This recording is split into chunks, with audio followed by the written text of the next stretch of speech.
lecture here, lecture 4. Lecture number 4 मा Taught you in the previous lecture. पहिले सिकिसकेको अध्ययन गरिसकेको कुरामा केही अझै थप गरिएको कुरा हामी हेर्नेछौँ। परमेश्वरले लुसिफरलाई नयाँ नाम दिनुभयो, जुन नयाँ नाम चाहिँ शैतान र द डेभल भन्ने नाम दिनुभयो। यहाँनिर शैतान भन्नु र दुष्ट भन्नु एउटै हो। Upon the fall of Lucifer, लुसिफरको पतन पछाडि परमेश्वरले लुसिफरलाई नयाँ नाम दिनुभयो। तर लुसिफरको पतन अगाडि लुसिफरको नाउँ चाहिँ लुसिफर अति नै आशिषमय नाउँ थियो। लुसिफरको अर्थ पतन हुनुभन्दा अगाडिको यो नाउँ हो, जसको अर्थ चाहिँ ज्योतिलाई बोक्नु हो। अति नै चहकिलो चम्किलो प्रकाशलाई बोक्ने र महिमालाई बोक्ने र महिमित प्राणी भन्ने अर्थ लाग्दछ। यो लुसिफर नाउँ चाहिँ अति नै असल नाम हो। यसकारण हामीले अघिल्लो पाठमा हेरेका थियौँ कि पतनभन्दा अगाडि दिएको यो नाउँ लुसिफर नाउँ अति नै सुन्दर नाउँ हो। अनि सप्तुएजेन्ट भन्ने बाइबलमा लुसिफरको खास मूल नाउँ चाहिँ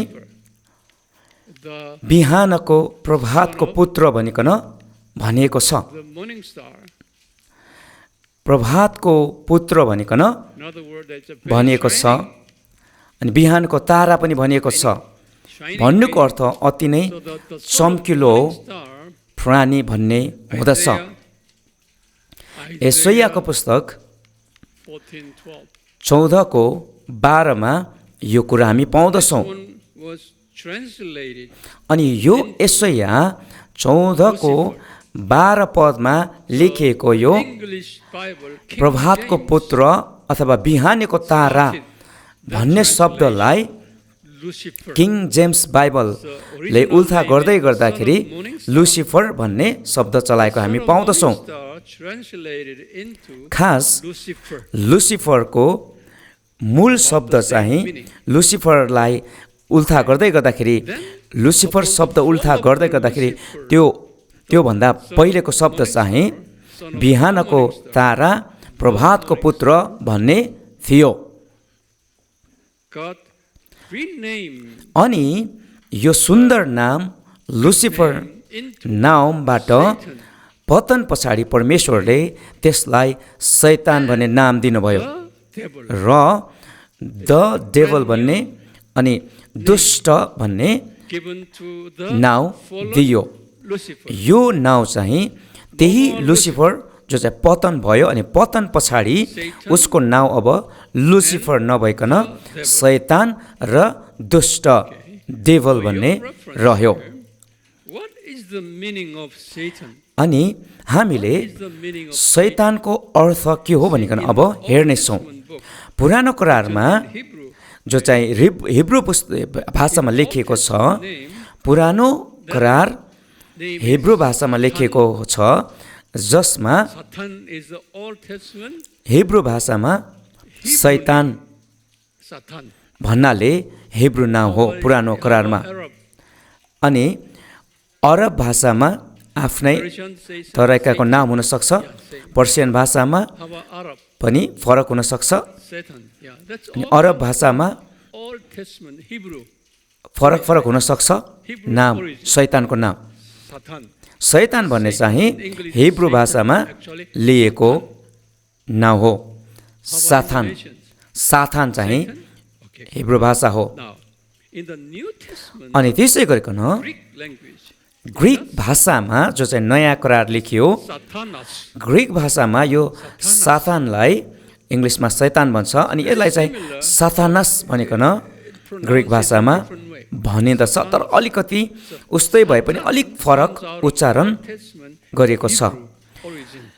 नयाँ करार ग्रिक भाषामा लेखेको साथानस भन्ने शब्द चाहिँ हिब्रू भाषा सातानबाट ल्याइएको हो, तर यसैलाई अङ्ग्रेजीमा चाहिँ सेटान भनिकन उल्था गरेको छ। हाम्रो प्रश्न चाहिँ यहाँ यो हो कि यो शैतानको अर्थ चाहिँ के हो भनिकन हामी हेर्दैछौँ। शैतानको अर्थ चाहिँ हामीले यहाँ हेर्नेछौँ, जहिले पनि बाइबलमा कुनै नाउँ दियो भने त्यसको गहिरो अर्थ हुँदछ। मानिसको नाउँ अनि प्राणीको नाउँ, जनावरको नाउँ पनि बाइबलमा छ भने त्यहाँ अर्थ हुँदछ। यसकारणले गर्दा शैतानको अर्थ चाहिँ के हो त हामी हेर्नेछौँ। शैतानको अर्थ चाहिँ त्यो जसले परमेश्वरको विरुद्धमा विद्रोह गर्यो भन्ने हो। परमेश्वरको विरुद्धमा विद्रोह गर्नेलाई शैतान भनिन्छ। अनि त्यसै गरिकन जसले परमेश्वरको सृष्टिको उद्देश्यको विरुद्धमा विद्रोह गर्छ अथवा गर्ने भन्ने नाम चाहिदिन्छ। शैतानको अर्थ चाहिँ परमेश्वरको विरुद्धमा विद्रोह गर्नु र परमेश्वरको सृष्टिको उद्देश्यको विरुद्धमा विद्रोह गर्ने भन्ने नाम हुन्छ। तर दुष्ट भन्ने द डेभल भन्ने नाउँको फेरि अर्थ फरक छ। हामी अब दुष्टको नाउँ पनि हेर्नेछौँ। यहाँनिर दियाबलसको अर्थ हामी हेर्नेछौँ। यहाँनिर यो डेभल भन्ने यो दुष्ट भन्नेलाई शब्दलाई यो नामलाई पुरानो करार हिब्रू भाषामा शेड भनिकन चलाएको रहेछ। अनि त्यही कुरालाई अङ्ग्रेजीमा द डेभल भनिकन चलायो, दुष्ट भनिकन चलायो। यो डेभल भन्ने शब्द अङ्ग्रेजीमा हो, तर त्यसलाई चाहिँ हिब्रू भाषामा सेड भनिकन चलाइयो। अनि यो सेड शब्द अङ्ग्रेजीको डिमन्स भन्ने शब्दलाई पनि चलाएको छ। डिमन्स भनेको दुष्ट आत्मालाई पनि त्यही शब्द नै चलाएको छ। तर यही डिभल भन्ने शब्दलाई जो हिब्रूमा सेड भनियो त्यसलाई ग्रिक भाषामा दियाबोलस भनिकन प्रयोग गरिएको छ। अब हामीले सेडको अर्थ अथवा दियाबोलसको अर्थ हामी हेर्नेछौँ। यसको पहिलो अर्थ चाहिँ विनाश गर्नु हो। दुष्ट भन्ने शब्दमा नाममा अर्थ छ। पहिलो अर्थ चाहिँ के हो भन्दा विनाश गर्ने हो, नाश गर्ने हुन्छ। अनि के चाहिँ नाश गर्छ, केलाई चाहिँ विनाश गर्छ त भन्ने हामीले बुझ्नु एकदमै आवश्यक छ। दुष्टको काम चाहिँ नाश गर्ने काम हो। त्यसको नामको अर्थ नाश गर्ने हुन्छ। अनि यसले के नाश गर्छ भन्दा परमेश्वरले सृष्टि गरेको सृष्टिलाई यसले नाश गर्ने काम गर्दछ। यस कारणले परमेश्वरले यसलाई नाउँ शैतानको अर्को नाउँ दुष्ट अथवा दियाबलस पनि दिनुभयो।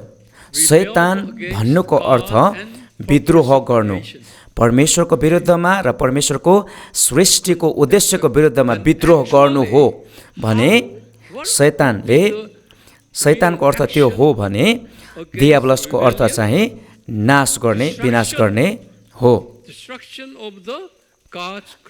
परमेश्वरको सृष्टिलाई नाश गर्ने भन्ने अर्थ दियाबलस भन्ने नामको अर्थ लाग्दछ। त्यसै गरिकन त्यसले परमेश्वरको मानिसलाई पनि नाश गर्दछ। दियाबलसको अथवा डेभलको अथवा दुष्टको काम चाहिँ परमेश्वरको सृष्टिलाई नाश गर्नु र परमेश्वरको मानिसलाई नाश गर्ने हो। शैतानको अस्तित्वको नामलाई हेर्दै गर्दा शैतान भनिकन आउँदछ भने शैतानको कार्यको आधारमा नामलाई हेर्दै गर्दाखेरि दियाब्लस भन्ने नाम आउँदछ जसले चाहिँ नाश गर्ने काम गर्छ भनिकन हामीले बुझ्नु आवश्यक छ। अनि शेड अथवा डिभलको अर्थ अथवा दुष्टको अर्थ चाहिँ अथवा दियाब्लसको अर्थ चाहिँ विनाश गर्ने अथवा नाश गर्ने हुँदछ, नाश गर्दछ यसले। त्यसै गरिकन दियाब्लसको अर्को नाउँ पनि छ। त्यो नाउँ चाहिँ के हो भन्दाखेरि त्यसको अर्थ चाहिँ के हो भन्दा विभाजन गर्ने अथवा अलग्याउने। दियाब्लसको अर्को काम यो पनि हो, नाश गर्ने विनाश गर्ने मात्रै नभइकन अलग गर्ने काम पनि यसले गर्दछ। विभाजन गर्ने, अलग्याउने काम गर्दछ। के चाहिँ यसले अलग गर्दछ भन्दा यसले परमेश्वरको मानिसलाई परमेश्वरबाट अलग गर्ने काम गर्दछ। अनि दियाब्लसको नाम हामीले सुन्ने बित्तिकै यसले नाश गर्ने काम गर्छ भने त्यसै गरिकन यसले अलग गर्ने काम पनि गर्दछ। यसले टाढा बनाउने काम पनि गर्दछ अथवा विभाजकको काम पनि गर्दछ। त्यसले परमेश्वरलाई परमेश्वरको मानिसबाट अलग गर्दछ र त्यसै गरिकन यसले अर्को के काम पनि गर्दछ भन्दा परमेश्वरको मानिसहरूलाई परमेश्वरको आज्ञा उल्लङ्घन गर्नबाट यसले परीक्षामा पार्दछ र सृष्टिको उद्देश्य, परमप्रभु परमेश्वरले सृष्टिको उद्देश्य राख्नु भएको छ सृष्टि गर्दै गर्दा। अनि त्यो सृष्टिको उद्देश्य पुरा गर्नबाट यो दियाब्लसले मानिसहरूलाई अलग गर्दछ र परीक्षामा पार्दछ। यो लुसिफरले सृष्टिको उद्देश्यको आज्ञा उल्लङ्घन गर्यो, जसमा सृष्टिको उद्देश्यको उल्लङ्घन गर्दै गर्दा दियाब्लसले शैतानले परमेश्वर बराबर आफूलाई बनाउन खोज्यो। यो चाहिँ शैतानको मेन कारण थियो पतन हुनुको। यस कारणले परमेश्वरले यो शैतानलाई, दुष्टलाई, शैतानलाई, यो लुसिफरलाई पतनपछि दियाब्लस नाम दिनुभयो, जसको अर्थ अलग गराउने हो। परमेश्वरले दियाब्लसलाई भन्नुभयो त चाहिँ अलग्याउने विभाजक होस् भनिकन भन्नुभयो। मैले अघि पनि भनिहालेँ, यो डेभल भन्ने शब्द चाहिँ अङ्ग्रेजी आर्टिकल द सँगै आउँछ। द डेभल, दुष्ट, जसको अर्थ शैतान पनि हो। अर्थात् शैतानको अर्को नाउँ द डेभल हुन्छ। अथवा द डेभल भनिकन अङ्ग्रेजीमा भन्यो भने यसले शैतानलाई जनाउँदछ। ग्रिक भाषामा दलाई चाहिँ टो भनिन्छ, टिओ, थो, टो, थो भनिन्छ। थो भन्नुको अथवा टो भन्नुको अर्थ अङ्ग्रेजी आर्टिकल द भन्नेलाई जनाउँदछ। अनि ग्रिक भाषामा अङ्ग्रेजीमा द डिभल भनेको जस्तै, द डेभल भनेको जस्तै ग्रिकमा टो डियाबोलस भनेर भन्दछ। अनि यो डियाबोलसको, दुष्टको सबैभन्दा तल्लो तहको डियाबोलसलाई टो नभनिकन एइस भन्दछ। त्यसको अर्थ चाहिँ अ भन्ने हुन्छ, एउटा भन्ने हुन्छ। एइस डियाबोलस भनिकन भन्दै गर्दाखेरि अ डिभल भनिकन जनाउँदछ। बाइबलमा डेभल्स भन्ने अथवा डियाबोलसहरू भन्ने चाहिँ छैन। हामी पछि गएर अ डियाबोलस र अ डेभल्स र द डेभल्सको बारेमा हामी हेर्नेछौँ पछि।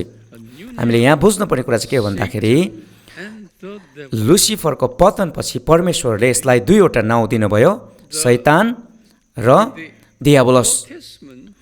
पुरानो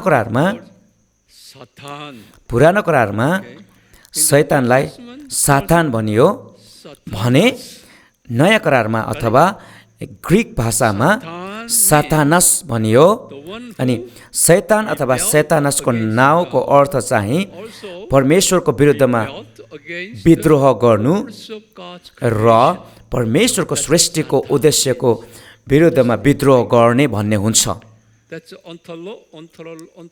यो चाहिँ शैतानको अस्तित्वलाई जनाउने नाम हो। तर यसको शैतानको कामको आधारमा अथवा शैतानले के गर्छ त भन्ने कुरा बुझ्नको लागि यसको अर्को नाउँ छ, जसको अर्को नाउँ छ। त्यो नाउँ चाहिँ दियाबलस हो। अनि दियाबलसले चाहिँ शैतानले के गर्छ भन्ने कुरालाई बुझाउँदछ र बोकेको छ। अनि त्यसको अर्थमा, उसको कामको अर्थमा, कार्यको आधारमा उसलाई अर्को नाउँ दियो, जो नाउँ चाहिँ दियाबलस हो। अनि दियाबलसको काम चाहिँ डिस्ट्रोय, नाश गर्नु र अलग गर्ने काम हो त्यसको। अनि त्यसले परमेश्वरको सृष्टिलाई नाश गर्ने काम गर्दछ र परमेश्वरको मानिसहरूलाई चाहिँ यसले नाश गर्ने काम गर्दछ। अनि त्यसै गरिकन यो दियाबलसले परमेश्वरदेखि परमेश्वरको मानिसलाई अलग गर्ने काम गर्दछ र परमेश्वरका मानिसहरूलाई परमेश्वरको सृष्टिको उद्देश्यलाई आज्ञा पालन गर्नबाट यसले अलग गर्दछ। हामीले यहाँनिर शैतान र दियाबलसमा भएको यो दुईवटा नाउँमा भएको दुईवटा फरक अर्थलाई बुझ्नु एकदमै आवश्यक छ। जहिले पनि शैतान र दियाबलस भन्ने कुरा एउटै हो, एउटै पतन भएको लुसिफरको नाउँ हो। तर यो नाउँको भित्र भएको अर्थ चाहिँ पुरा फरक छ। यो नाउँको अर्थ चाहिँ भित्र चाहिँ फरक छ। एउटै पतन भएको लुसिफरकै नाउँ भए तापनि अर्थ चाहिँ फरक छ। परमेश्वरले लुसिफरको पतन पछाडि दुईवटा नाउँ दिनुभयो। द डेभल भनिकन परमेश्वरले त्यसलाई नाउँ दिनुभयो।